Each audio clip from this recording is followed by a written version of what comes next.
السلام عليكم، ازيكم يا شباب. بصوا سريعا كده، اللي عايز يتعلم المونتاج في وقت قياسي، فعلا وقت قياسي دي يعني حط تحتها مليون خط، في وقت قياسي ويبتدي يعمل فلوس في اقل وقت ممكن بعد لما يتعلم، يتفرج على الفيديو ده لحد الاخر من اول ثانية لحد اخر ثانية.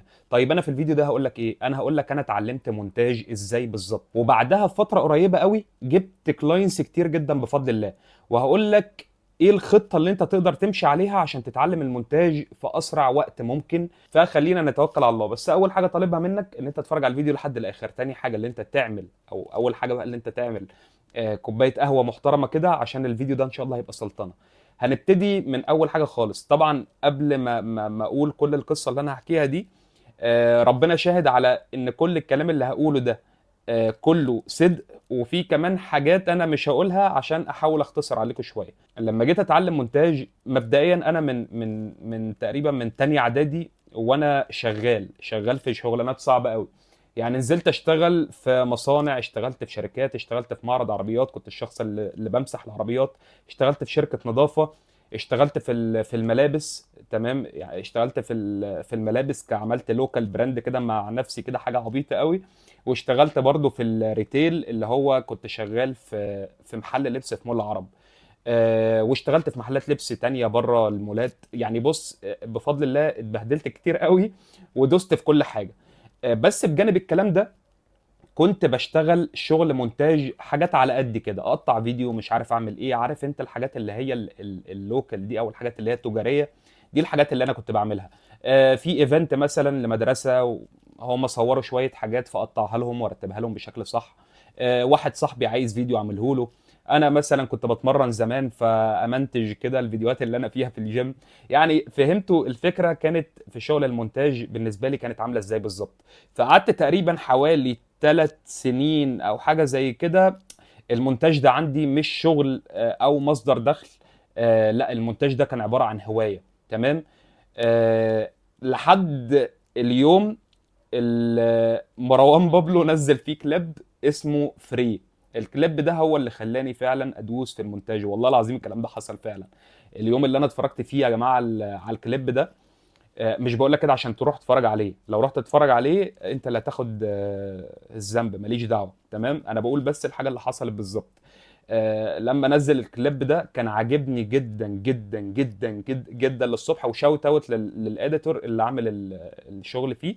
كان عاجبني المونتاج بشكل ابن لذينه، وعاجبني الافكتس، وعاجبني الترانزيشنز، وعاجبني الترتيب بتاع اللقطات، وعاجبني البي رولز او الانسرتات، اللي هي اللقطات اللي بتضاف في النص اللي هو ضايفها. بص، الفايبس بتاعت الكليب كانت عجباني قوي. وكنت معتبره ان هو احسن كليب نزل في الراب سين في الفتره دي. فكنت مبسوط قوي بالحاجه دي. والحاجه دي خلتني لا عايز ادوس في الموضوع بتاع المونتاج ده بشكل بروفيشنال شويه. فبعد كده ابتديت بقى رحلتي في اللي انا اتعلم مونتاج. اول حاجه قبل ما اتعلم مونتاج كان لازم كده احط لنفسي بلان امشي عليها. يعني انا في الاغلب لما بحب ادوس في حاجه او اتعلم حاجه بحب احط لها الخطه اللي هتسهلها عليا. لان انت لو مشيت عشوائي في تعلم اي حاجه في الدنيا هتلاقي الامور مكركبه فوق دماغك. والكلام ده برضو يعني في الحياة عامة. لو انت يومك ماشي عشوائي مش عارف هتعمل ايه، وزي ما بتيجي كده معاك بتخبط، برضو مش هتعمل اي حاجة. فانت لازم في بداية يومك او في اليوم اللي قبله، لو هو امبارح، اكون مجهز للنهاردة، اكون عامل ورقة كده او ليست او اي حاجة، كاتب فيها انا هعمل واحد اتنين تلاتة اربعة خمسة. فانا عملت في المونتاج نفس الكلام، لان انا كنت متعود على الموضوع اللي انا لسه قايل لكم عليه ده، اللي انا دايما بحاول اكتب الحاجات اللي انا بعملها في اليوم. فقلت امشي بنفس الطريقة. وبالفعل كتبت ايه اللي انا محتاجه بالظبط عشان اعمله. اول حاجة كتبت الجهاز اللي انا محتاج اشتريه. انا كان معايا لابتوب في الاول تعبان خالص تعبان خالص، انا والله العظيم حتى مش فاكر مواصفاته ايه. قمت بايع اللابتوب ده، كنت محوش كده شويه فلوس الى حد ما كويسه من الحاجات كلها اللي انا قلت لكم عليها دي. وقمت جايب لابتوب ب 16000 ونص، كان اسمه ديل انسبايرن 75 77. لو عرفت، لو انا عملت اديت للفيديو ده فهكتب اسمه على الشاشه، ديل انسبايرن 75 77.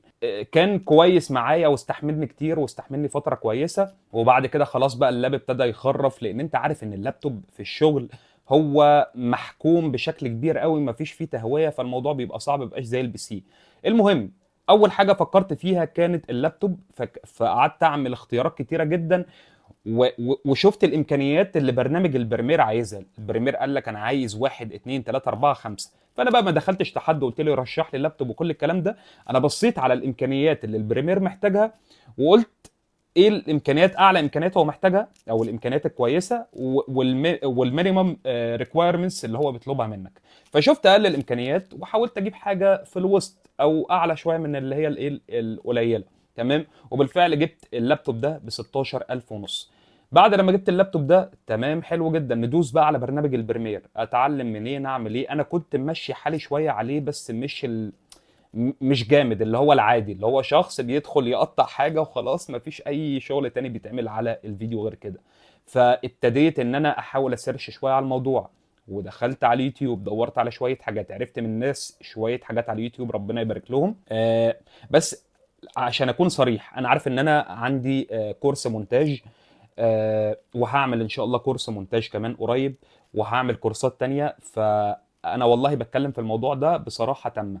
اليوتيوب مشكلته في الكورسات، هو طبعا اليوتيوب نعمة من عند ربنا سبحانه وتعالى، بس مشكلته في الكورسات ان انت هتتسوح شوية، ولو انت شخص ما عندكش صبر قوي ممكن تتعب. فانت هتلاقي كل حاجة موجودة على اليوتيوب عشان ابقى صريح معاكم. بس الكورسات ميزتها ان هي بتجمع لك كل حاجة في مرة واحدة. اليوتيوب ساعات بتحس ان انت تايه شويه. الراجل اللي هو بيشرح لك اي حاجه على اليوتيوب ده مشكور جدا اللي هو بيعملها لك، فهو مش لازم يعملها لك 100%، هو بيديك طرف الخيط وبيقول لك كمل، او بيشرح لك حاجات كتير. بس طبعا بعد لما تخلص الكورس هتلاقي حاجات كتيره جدا ناقصه منك، فدي الحاجات اللي انت بتلاقيها في الكورسات. تمام. فالمهم جمعت من هنا على من هنا على من هنا على من هنا على من هنا، وابتديت ان انا الم الدنيا شويه. طيب كنت موفر وقت قد ايه اتعلم فيه؟ وده المهم. بصوا يا جماعه، سؤال كتير جدا ناس بتساله لي: هو انا هتعلم مونتاج في قد ايه؟ هو انا هبقى محترف في قد ايه؟ هو انا مش عارف ايه في قد ايه؟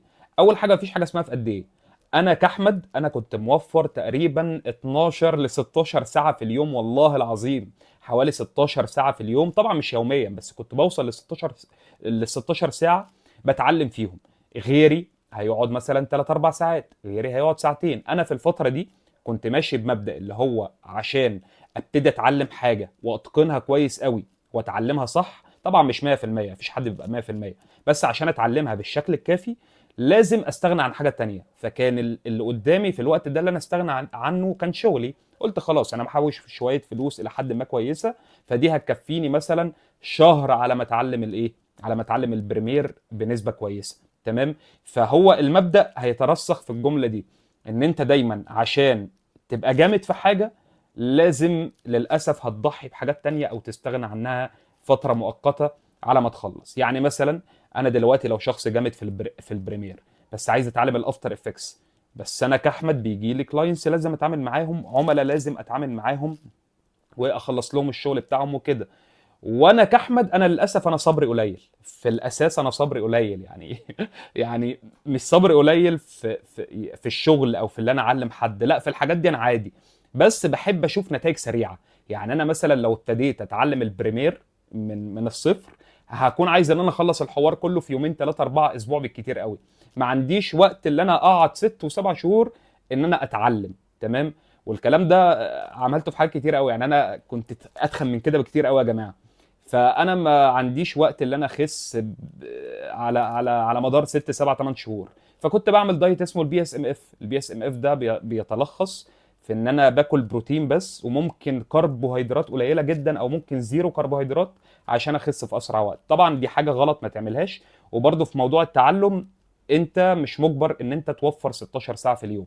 انت ممكن تكون شغال، ممكن تكون احسن مني في الموضوع اللي انت تقدر تعمل حاجتين في نفس الوقت. انا كاحمد انا ساعات بتشتت لما بعمل حاجتين في نفس الوقت، يعني يتعلم برنامج جديد يشتغل. موضوع النص ونص ده ما بحبوش، وبعدين انا عايز انجز. فالمهم فضلت حوالي تقريبا بقعد في اليوم قول من 10 ل 16 ساعة، وبنام قليل جدا جدا. والله العظيم في خلال تقريبا 10 12 يوم كنت واصل لمستوى حلو جدا في البريمير.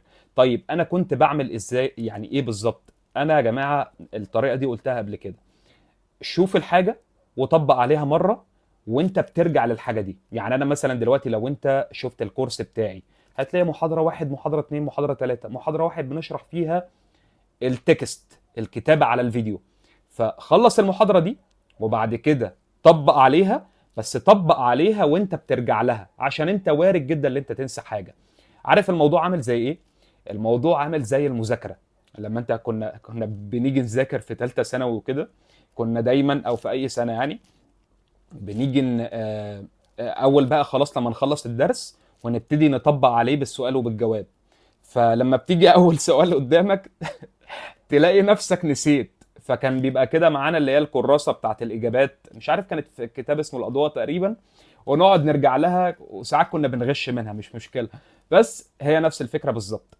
خلص يا معلم المحاضره وبعد كده ارجع غش منها شويه، وبعد كده طبق مره تاني بس غش اقل شويه، وبعد كده معلش خليك صبور معايا لغايه الاخر، وبعد كده تطبق مره ثالثه بس من غير ما تغش خالص. لا، ممكن نسميها غيبيا. غيبيا دي برضو كانت في عندنا في الدراسه، تمام. فانت بالطريقه دي اضمن لك مليون في المية، مش 100%، اللي انت هتتعلم في وقت قياسي.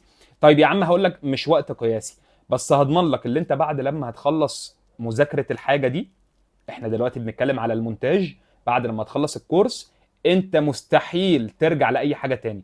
ولو رجعت لأي حاجة تاني فده هيبقى فضول بس من عندك، ان انت ايه، بتضيع وقت، مش عارف ايه، حابب ان انت تتمم على المعلومة، فاهمني.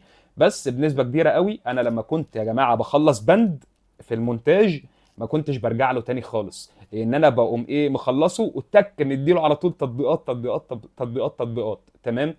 وكنت بعمل تطبيقات كتيرة جدا. يعني انا تقريبا من اكتر الناس اللي انا شفتها بتتعلم طبقت هي انا، لان انا في بدايه تعلمي كنت عامل فولدرات لكل حاجه بالظبط. النصوص او التكست كنت عامل فيه 500 تطبيق. التلوين عامل 500 حاجه، كل ده وانا بتعلم. يعني دي مش ماتيريال عميل بعتها لي، تمام. فطبق الحته دي. الحاجه اللي بعد كده وهي ان انت لازم ما تشتتش نفسك. احنا لسه قايلين الموضوع ده. في الاغلب لازم تضحي بحاجه عشان حاجه. هتقدر تعمل كده تمام، عندك مسؤوليات كتير قوي ومش هتقدر ان انت تسيب حاجه لاجل حاجه، فخلاص توكل على الله وخد وقتك في اللي انت تتعلم. بعد ما خدت دش وسرحت شعري ولبست الجلابيه الحلوه وكل الكلام ده، افتكرت حاجه مهمه جدا انا دايما بطبقها لما جيت اتعلم مونتاج او في اي حاجه. هديك مثال بسيط عشان اوضحها لك وبعد كده اقول لك الحاجه 100%، انت كده كده هتفهمها. عارف الناس اللي بتتمرن او الناس اللي بتروح جيم وعامله دايت او عامله نظام غذائي قاسي، هو بيصبر نفسه بايه؟ ان هو عنده مكافاه في نهايه الاسبوع اللي هي التشيت ميل او الوجبه الفري، الوجبه اللي بتعوض الدايت القاسي اللي هو النور قطع، الليد فصل، الوجبه اللي بتعوض الدايت القاسي اللي هو عمله. فبياخد وجبه فيها سعرات عاليه كمكافاه. فانت دايما حاول تشتغل على نفسك بنظام المكافاه. انا بتعلم مونتاج، اتعلمت مثلا في المونتاج عندي في 10 حاجات اتعلمها، انا حاطط النهارده لنفسي 4 حاجات 5 حاجات هتعلمها، ودول حاجات كتير فعلا تستحق عليهم مكافاه. لو خلصت ال4 وال5 حاجات دول، يوم الجمعه هنزل اخرج مع اصحابي، هسافر، هروح اصيف، هاخد دي يوز، هروح دهب، هروح شرم، هروح اسكندريه يوم رايح جاي، اي حاجه، فاهمني. حاول دايما تشتغل على نفسك بنظام المكافاه. خلصت حاجات معينه، وصلت لمايلستون معين، كافئ نفسك. لو مشيت مع نفسك بالسيستم ده في اي حاجه في حياتك، والله العظيم حياتك هتتغير فعلا. بس ويا رب نطلع من الفيديو ده باستفاده ان انت تصلي على رسول الله. كمل بقى باقي الفيديو. المهم يا معلم، بعد لما خلصت تعلم المونتاج كله، ف وطبقت بقى وكل حاجه والدنيا بقت جميله، ابتديت ان انا اعمل حاجه تانية. والحركه دي برضو انا مطبقها عندي في الكورس، اللي هو بعد ما تخلص الكورس بتلاقينا بقى دخلنا على مرحله الورشه. الورشه دي اللي احنا بنعمل فيها فيديوهات من الصفر. والفيديوهات دي انت ممكن تاخدها عادي، الحاجات اللي انت لسه مطبقها جديد، وتحطها عندك في البورتفوليو. البورتفوليو معناه معرض اعمالك. انت بعد لما هتخلص تعليم هتبتدي ان انت تدخل على موقع اسمه البيهانس، فيميو. معاك تكلفه ماديه شويه، اعمل لنفسك ويب سايت او موقع الكتروني، تمام. في اوبشنز كتيره قوي. انا كاحمد بعد لما خلصت قمت عامل اكونت على البيهانس على طول، تمام. مش فاكر كنت عامل اكونت على فيميو ولا لا، بس عامه انا قلت لك الاختيارات اللي عندك اللي انت برضو ممكن تعملها. وبعد كده قعدت اطبق على الحاجات اللي انا اتعلمتها، حاجه واتنين وتلاته واربعه وخمسه، لا دي مش حلوه قوي، مش عارف ايه. المهم طبقت تطبيقات كتيره جدا، حاجات طلعت كويسه، حاجات طلعت تعبانه، حاجات طلعت متوسطه. فابتديت ان انا افلتر الحاجات اللي عندي دي، واشوف البورتفوليو او معرض الاعمال اللي انا عملته لنفسي، واحط الحاجات دي عليه. فيديو، في التاني، في التالت، في الرابع، في الخامس، في السادس، في السابع، في الثامن، في التاسع، في العاشر، لحد لما كونت معرض اعمال. والله يا جماعه كان فوق، كنت كل يوم بعمل فيديو، يعني اليوم عندي كان بفيديو. انا عايز اخد الطريق بشكل مختصر، مش عايز، انا بتكلم عن نفسي، ما كنتش عايز اقعد 7 شهور 8 شهور في العمليه دي. فقلت لا، انا لازم انجز على طول، فادوس على نفسي شويه قليلين، ولا اني اقدر طول الوقت ده كله. فكنت كل يوم تقريبا بعمل فيديو، والحمد لله رب العالمين كنت بقدر اخلصه. طبعا المستوى ما كانش بروفيشنال قوي، كنت لسه بمشي حالي، بس كنت بعمل الى حد ما حاجه في الوقت ده كانت كويسه، ولسه كنت متعلم. تمام. أه هحاول ابقى اشارك معاكم حاجات من الحاجات اللي انا عملتها في بدايه تعلمي. تمام. ممكن تبقوا تشوفوها دلوقتي على الشاشه لو لقيتها يعني موجوده على الهارد.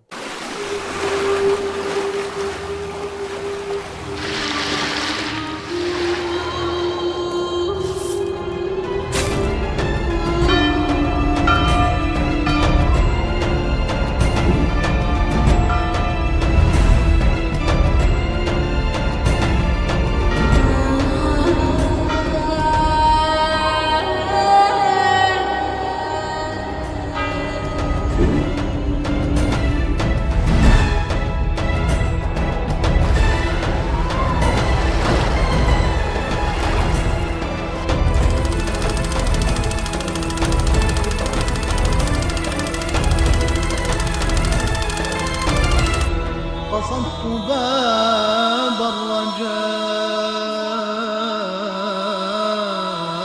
والناس قد رقدوا، وبت أشكو إلى مولاي ما أجد.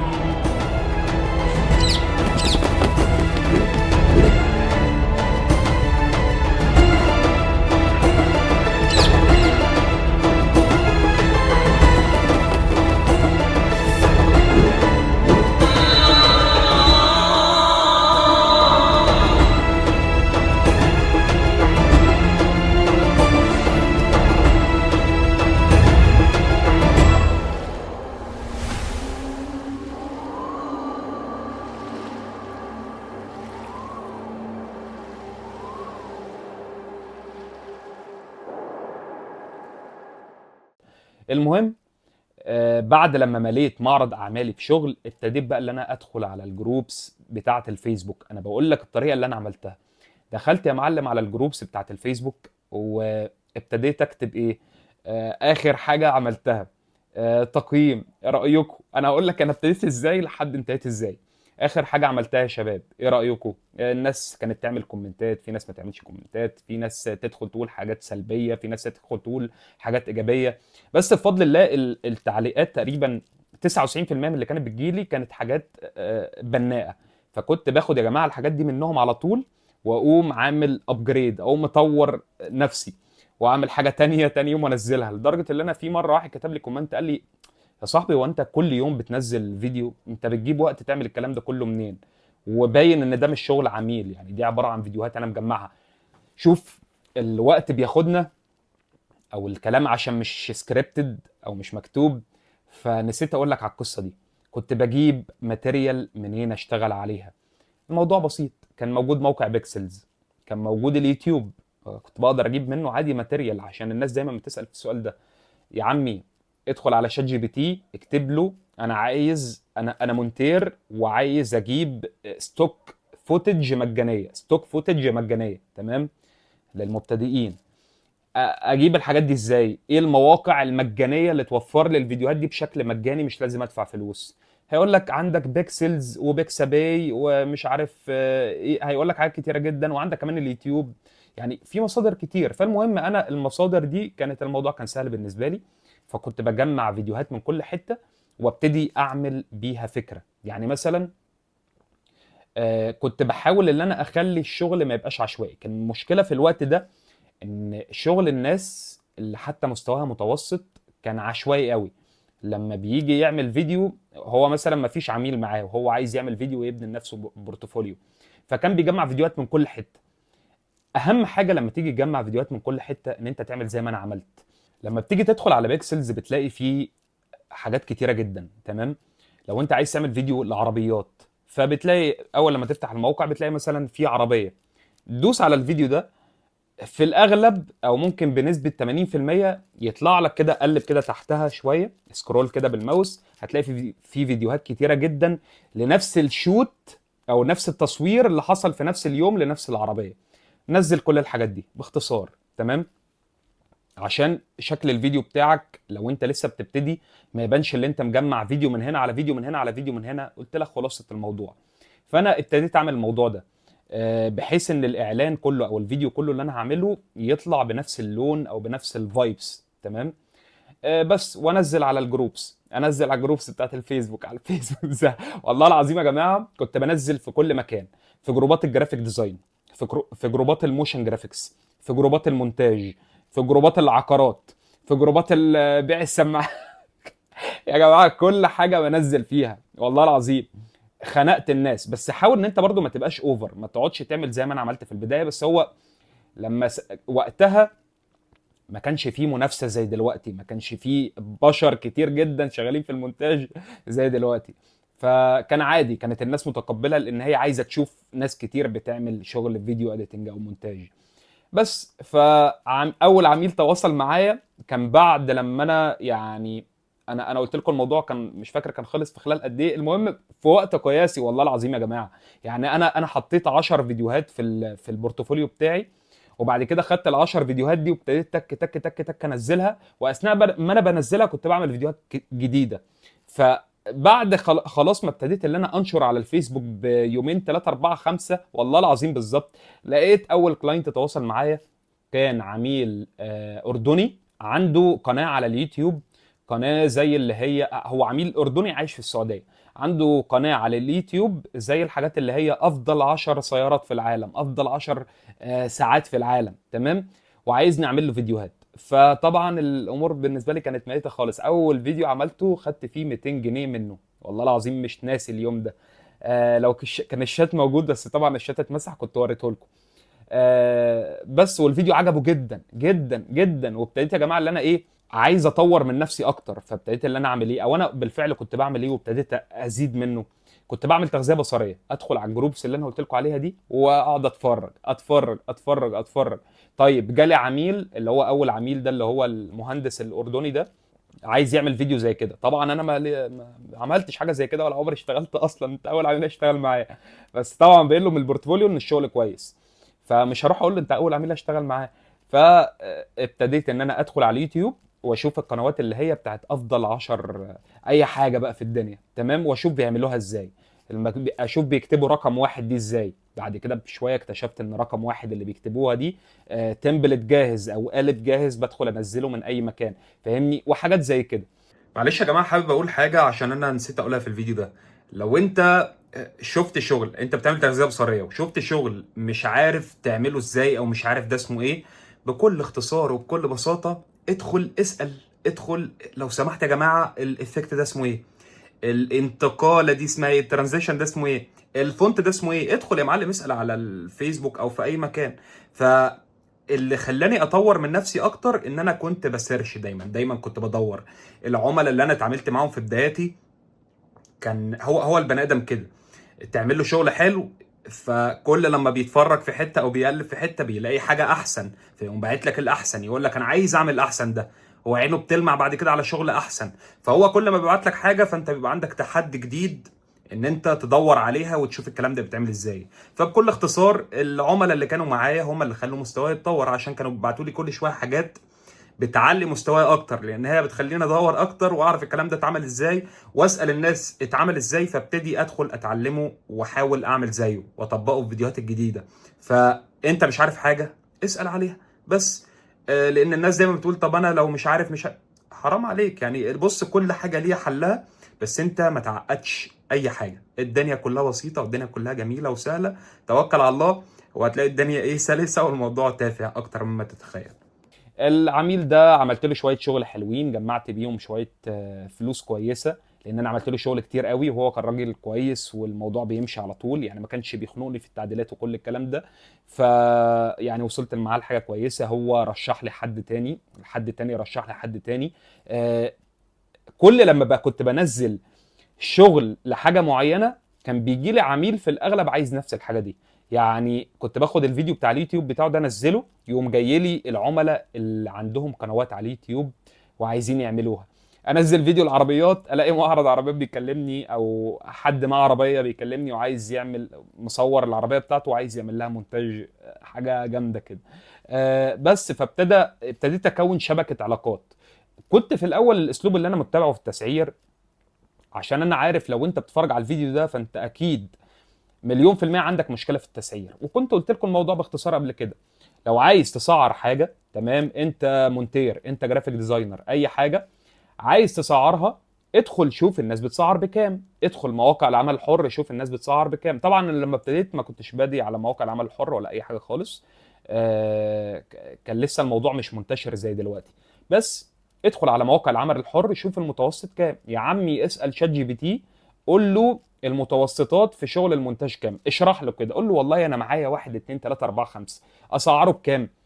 ماشي، شات جي بي تي هيقول لك رقم فوق، قول له يا عم انا لسه على قد حالي ولسه ببتدي، او انا مستواي متوسط، او قول لي الاسعار اللي تمشي في مصر، او قول لي الاسعار اللي تمشي في السعوديه، وهكذا. يعني اتكلم معاه، والله العظيم بقى دلوقتي بيعمل نتيجه كويسه، لان هو شات جي بي تي النتيجه اللي بيديها لك دي بتبقى النتيجه اللي هي من الخبرات المكتسبه بتاعته، ان انا كلمت ومحمد كلمه ومحمود ومش عارف وفلان كلموه، فهو بيبتدي يعمل يعني داتا كده، معلومات كتير.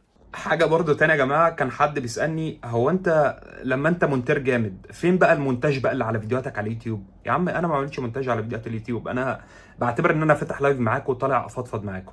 باخد الفيديو بعد لما صورته من الكاميرا او محطه على البريمير، قاطع بس الحتت اللي فيها سكتات او الحتت اللي انا بشرب فيها قهوة او برد فيها على رسالة وبس، وبحط الفيديو على اليوتيوب زي ما هو كده بس. فما بعملش انا مونتاج لفيديوهاتي، ومش لازم عشان ابقى مونتير جامد ان انا اعمل مونتاج لفيديوهات على اليوتيوب. معلش الحته دي زياده، بس قلت بس ايه ارد على الشخص اللي كان سالني في الحاجه دي، لان انتوا بتلاقوا ساعات ناس مش فاهمه، فلازم يعني احاول اوضح لهم، هو ممكن يكون مش فاهم ان ملهاش علاقه يعني، فاهم؟ بس السلام عليكم، كملوا الفيديو. فكلم شات جي بي تي، ادخل على الجروبس، اسال الناس على جروبات الفيسبوك، ادخل اتفرج، انت هتلاقي برضو الناس حاطين اسعار، ادخل شوف مواقع العمل الحر في مليون طريقه.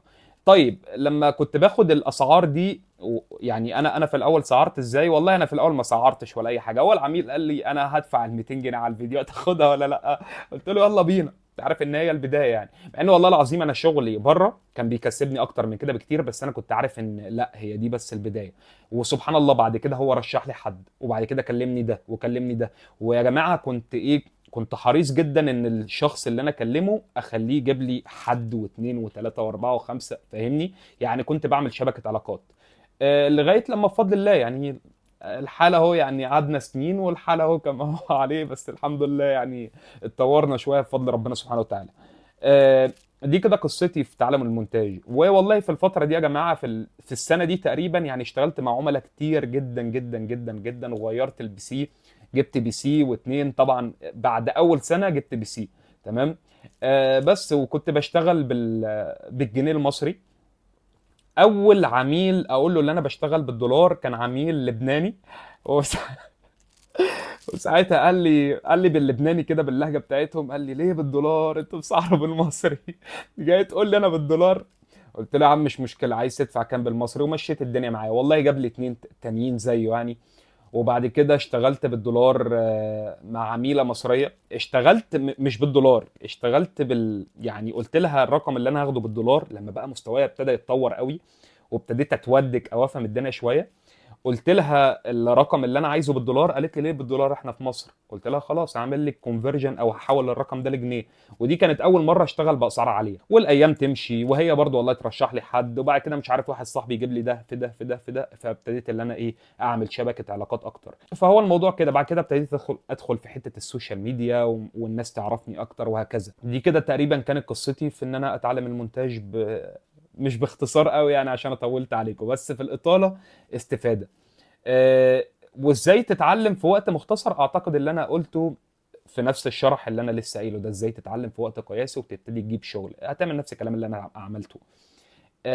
واعتقد برضو اللي انا قلت في نفس الوقت الرود بلان او الرود ماب او الخطه اللي انت تمشي عليها عشان تتعلم المونتاج.